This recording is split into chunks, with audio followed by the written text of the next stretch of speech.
Hello YouTube, this is the Stabby Brit. And that's Bob Bifford. And that's Jim, whose surname I forget. Where's Lasogin been? We've been waiting here for hours. Okay, I think the volume is a little bit loud, so let's bring that down. So, this is Blood Bowl 2 on the PlayStation 4, of course, because It's time to put all that everything I do is on the PlayStation 4. It's also available on Xbox One and PC. And available as a board game as well, of course. So, I thought I would do some videos about the various teams that can be found in Blood Bowl. So I'm going to start with one that I don't see all that often, to be honest. The Dark Elves. I do have a team of my own, but I'm just going to have a quick look at the Lightning Hydras and use them as an example team. So this is the game's idea of a good starting Dark Elf team. As you can see, we have 6 linemen, a runner, 4 blitzers, 2 rerolls, which isn't bad, but no fan factor, no apothecary, no staff. So, excuse me, I'm still a little bit ill. So, this is just one example of a Blood Bowl team you could put together for the Dark Elves. I would personally not say this is a good team. I've seen a couple of people online using a team like this, and I really don't think this is how you play the Dark Elves, because this does not take advantage of their strengths in the early game. So what we will do is we will make a new team. And we will have a quick look at the Dark Harlequinade as well in a moment. Oh, the Phantom Pain is updated. Excellent. So, let's look what the game has to say about the Dark Elves. So, they're a 4-star team, and I would agree with that. Dark Elves are quite a difficult team to play as.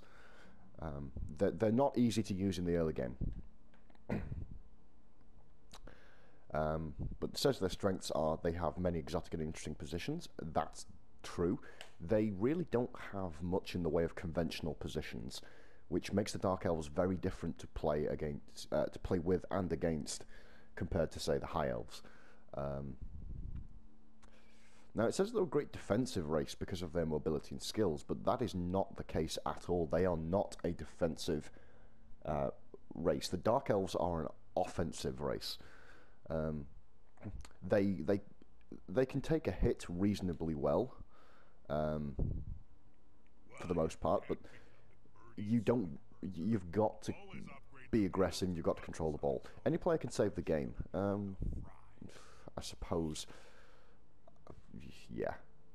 The weaknesses, they're not well equipped to play against bashy teams. This is very true. This is what I mean about the fact they're not a defensive team. Dark Elves can fight, they're just not good at it. Most useful players are expensive and fragile. I would agree with that. And they don't have the skills to use a simply brutal playstyle. Yes and no. As you will see. Okay, let's call them.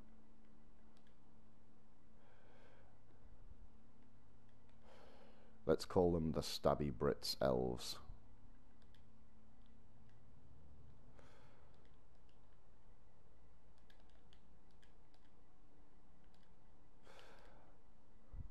Aren't I inventive with my names? And that'll do. That's fine. This is just to, really.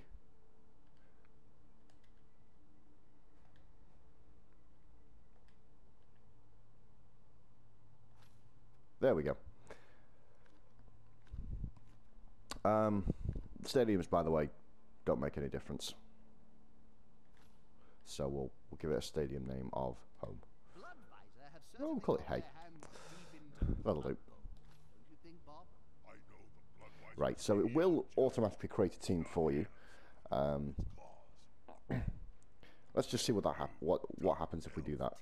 So if we say automatically create us a team, it will give us pretty much the same team as we saw before.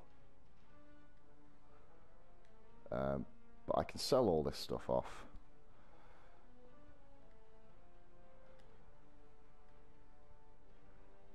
And then we can oh, fair enough. So we'll sell these players and then we'll look at the Dark Elf team from scratch. Okay, so here we have the available players for the Dark Elf team. As you can see on the side there, they can take up to 2 runners, 2 assassins, up to 4 blitzers, which makes them a much more aggressive and fighty team than other elf teams, and 2 witch elves, whose ability to cause mayhem should not be underestimated. So we'll look at the standard lineman first. Pretty average all round, but agility 4 is good. Armor value 8 is also good for an elf. Certainly better than the Pro Elf or Wood Elf, neither of which are available on the PS4 at the moment. I believe the Wood Elves were available if you pre-ordered, certainly on the PC. I'm sure they'll be along the DLC pack before long. I do apologise for the fact I keep coughing. I am trying to cover the microphone. Hopefully it won't come through too loudly. So, overall, not a bad player. 70,000. Okay, these guys are going to be the core of your team, and with their agility, they don't do too badly as like improvised passers or improvised throwers or catchers. Now, the runners are one of the most interesting players, and I really like these guys because they allow you to do some really ballsy plays. In my Dark Elf team, I have one with Nerves of Steel. Runners have dump off, and what dump off means is that when they are tackled, when someone declares a block against them, you can immediately make a quick pass. So as you can appreciate, if you've got a character with Nerves of Steel, it doesn't matter how many people pile in, you can get that ball clear. So the runners, they're also slightly faster, but they're only AV7, so they're a bit fragile. But they are really, really good characters for depriving the enemy of the ball. And if you've got 2 of them, you can potentially chain dump-offs, which, used properly, runners will make it very difficult for your opponent to recover the ball. So I recommend having at least 1 on your team. Then there's the assassin. Now these guys are a little bit tricky. Their stats aren't great, as you can see. Only armor value 7, and their abilities actually make it quite difficult for them to level up. Now shadowing. Tell you what, let's confirm my purchases, and let's go into here, and we will open up shadowing. There we go. So you can have a quick read of that. Basically, shadowing allows you to move into the space of an opposing player who moves away, and that can be quite useful. Obviously, it can make it more dangerous to dodge past them. And I've used it a couple of times to be able to kind of move an assassin out of an otherwise dangerous situation where he'd be piled on by too many players, or get him into a stabbing position. Now, stab is fun as well, to say the least. It's difficult to use against high armor targets, but funnily enough, they're the ones I tend to use it on. Stab is an ability I use as sort of a desperation takedown. If if I'm heavily outnumbered, I'm up against a very strong opponent, you know, someone I can't really risk engaging in a conventional block, stab gives me an opportunity to take them out.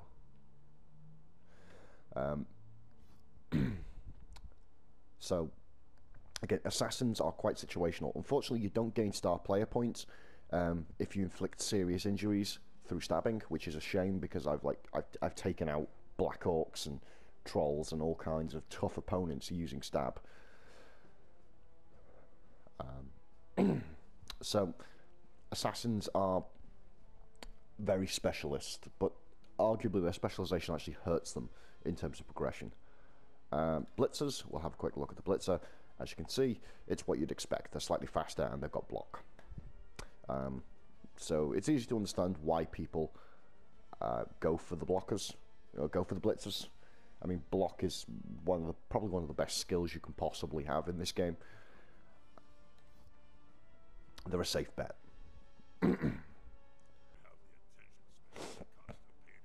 So as you can see, the Witch Elf is slightly faster, only armor 7, and Frenzy.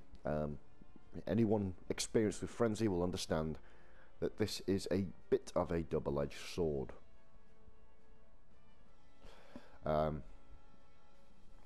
Frenzy basically allows you to throw 2 blocks, and you've always got to follow up. So you have to be very careful about where you put your players with Frenzy. The Witch Elf is also your only source of dodge. Dodge, again, is one of the really good skills. I always recommend getting dodge on players, especially players who are going to handle the ball, if at all possible. Agility 4 and dodge makes Witch Elves nigh unstoppable by lone players.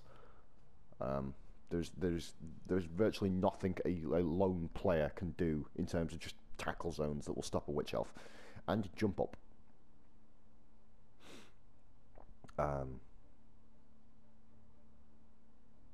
Yeah. So jump up basically means she can get straight back into the fight, which again is very useful for a fast and agile player. Let's go over though. We have a quick double check the prices. So we've got 70,000 for your lineman, 80,000 for your runner, which is good. You know, especially, well, I suppose it's got less armor, but runners are fast. Definitely recommend having a few of those. 90,000 for the assassin, which is worth a little bit expensive perhaps. Worth it in my opinion. But this again, it's 100,000 for your blockers, with your blitzers, and 110,000 for your Witch Elf. So these players are not cheap. And your rerolls are 50,000 a piece, which isn't bad. Recommend getting a couple of those. And the apothecary. Now,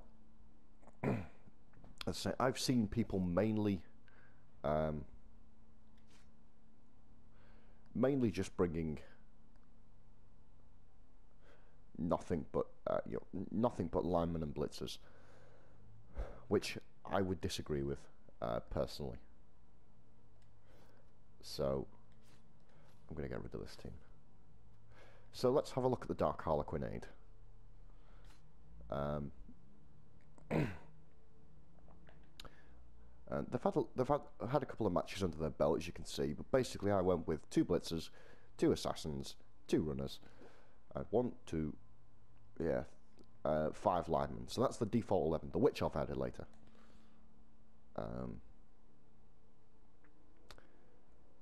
So that would have been 350. Yeah. I'll have to double check what was actually spent there. Still not having an apothecary with this team. That's what I'm saving up for next. May have bought some fan factor. Have you looked at Facetune? So what I will do is I will double check and see how much my starting lineup will cost. Okay, so assuming I've recalled correctly, I suppose I could always remake a new team to check, but meh, I'm not going to do that now. You'd basically be aiming for the 5 linemen, 2 blitzers, 2 assassins, 2 runners, and then 2 rerolls and a single point of fem factor. Now, if you're going to play with this team, it's going to be tricky. I won't lie. There is a reason why a lot of people are going for the 4 blitzers. It makes the 4 blitzer approach makes the team more survivable, but personally, I think the survivability isn't kind of the key point. As you can see, I've got my runners here. They've both got nerves of steel, Bathroom facilities have only been built in modern stadia since the last which I think really helps them with the waste was the style of play I want them for. The goal here is to get as many specialists on the team as possible, because the specialists are what make this team strong. You know, their strength lies in the fact that they are one of the best teams, certainly one of the best elf teams for ball control.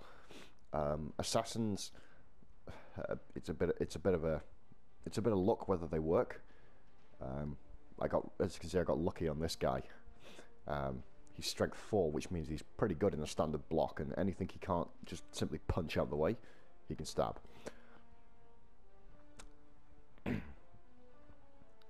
But Dark Elves are primarily about the running game. So, where possible, I've leveled up speed. I personally feel like the 2 runners allow you to be a little more dangerous. You don't necessarily need to cage your players. Dump off means that you can simply transfer the ball to the next man. And if the next man's another runner, you can do it again. So, obviously, keep them escorted. But if you have, for example, 2 runners and a blitzer going up the flank of the pitch, your opposing team has to lock down all 3 players. They simply have to, because if they can't lock down all 3, if they just go after the ball carrier, the ball will be dumped off to the next runner. If they go after the next runner, the ball gets dumped off to the blitzer. This is one of the tactics that makes Dark Elves very, very difficult to stop. And certainly, in my experience, that technique has worked. And when it hasn't worked, it has at least forced the enemy to invest a lot of players into locking down the ball, the ball carrier and his escorts, which has meant the rest of the team is free to wreak havoc, knock out key players, and retain control of the situation. So the Dark Elf team is not an easy team to play with, certainly not in the early game. No matter how you put it together, there is going to be a weakness in your team. This is true of all elf teams. There's basically no way to build an elf team that does everything you need it to early on. Elf teams really shine once their team value starts creeping up. Rerolls are always valuable, but your higher skill hopefully should mean you don't need them quite as often. In terms of progression, block is always a safe choice for practically anyone. Dodge, however, is very desirable, especially on your runners, potentially even your blitzers. Basically anyone who is going to handle the ball. Overall, I think the specific players you go for, I know some people think having a Witch Elf on the starting lineup is always a good idea. Personally, I think the Witch Elf is for later, but that's just me. If you're going to play Dark Elves, don't expect an easy time of it. If you're playing Blood Bowl 2, I do recommend you level up a bit against the computer first, just to maybe get 1 or 2 people with dump off, just to make your team a little more survivable. That's about it, really. I suppose one last thing is that if you are new to the game, if you haven't played Blood Bowl before, I do not recommend the Dark Elves as your first team. They are not for people who are still learning the intricacies of the game. The Dark Elves are a specialist team. They offer more experienced players, and to an extent they offer players who want a greater challenge. If you're new to the game, there are much better teams for you to go for. So that's my review of the Dark Elves. Next, I might do the Skaven, having a lot of fun with the Bilge Rats. Or perhaps the Bretonnian team with the Errant Eradicators. Or maybe I'll just review a whole other team entirely. Can't do my favourite team. They've not been released yet. Oh well. So this is the Stabby Brit, signing off for now.